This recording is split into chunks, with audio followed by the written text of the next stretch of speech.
Hi, my name is Amy Wilson and I am an OCRF funded researcher at the Hudson Institute of Medical Research.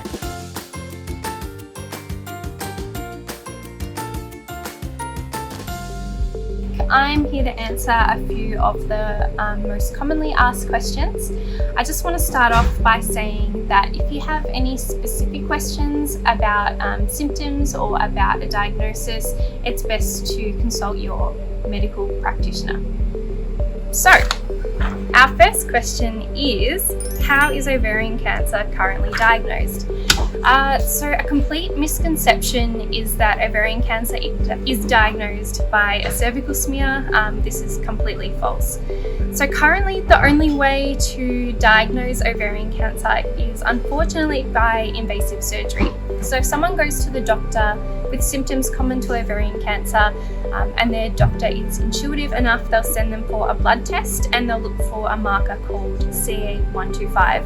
CA125 isn't specific for ovarian cancer at all, it just indicates general inflammation. It doesn't specifically detect ovarian cancer.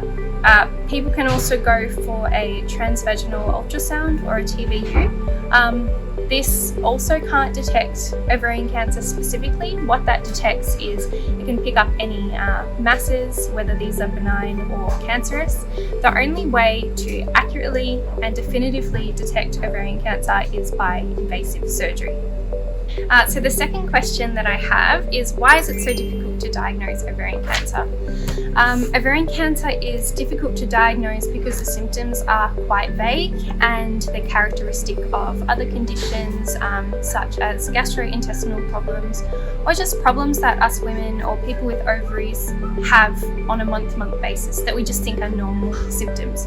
So symptoms that are common to ovarian cancer include back pain, abdominal bloating, abdominal pain, feeling full and not being able to eat properly, frequent urination, fatigue. So they're all quite vague symptoms, and that's why it's really difficult to diagnose ovarian cancer.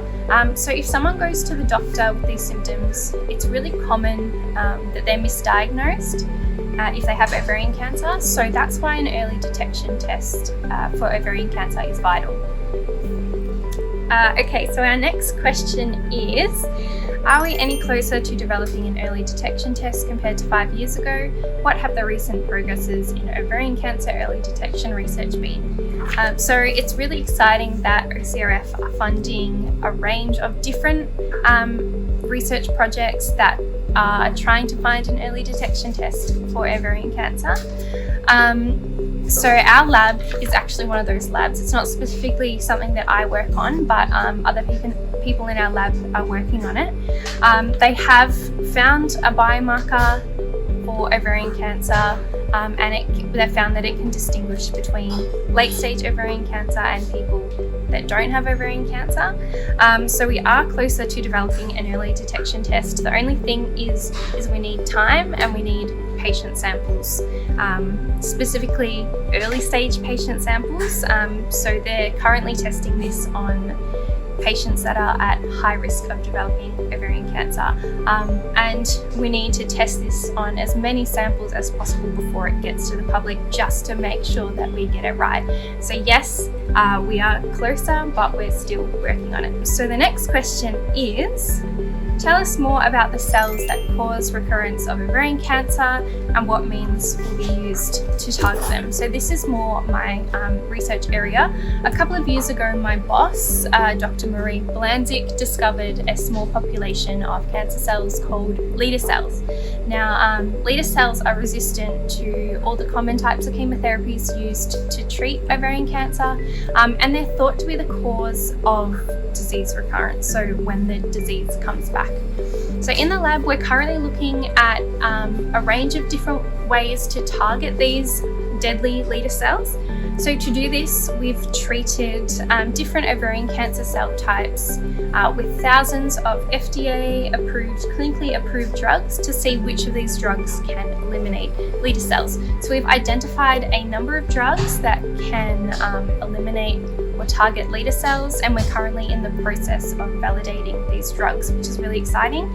We're also testing whether these leader cell targeting drugs can be used to improve the effectiveness of chemotherapy. chemotherapy and can resensitize the cancer to chemotherapy.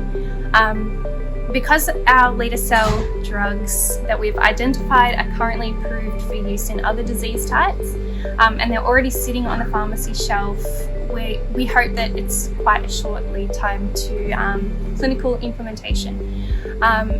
And we're really hoping that this can be used to treat the most advanced stages of ovarian cancer. What is the current treatment for someone diagnosed with ovarian cancer? For someone diagnosed with ovarian cancer, they'll receive surgery to remove the bulk tumour, and they'll also receive chemotherapy to remove the residual tumour cells. So the way that ovarian cancer is treated now hasn't changed over the past 30 years. That's with the exception of PARP inhibitors, which were just recently added to the PBS for people with genetically inherited ovarian cancers, although this only accounts for 10 to 15% of cases. So treatments haven't really changed over the past 30 years. So my colleagues here at Hudson are running what we call a precision medicine program. Precision medicine works on the basis that no two individuals are the same and they'll respond differently to different drugs.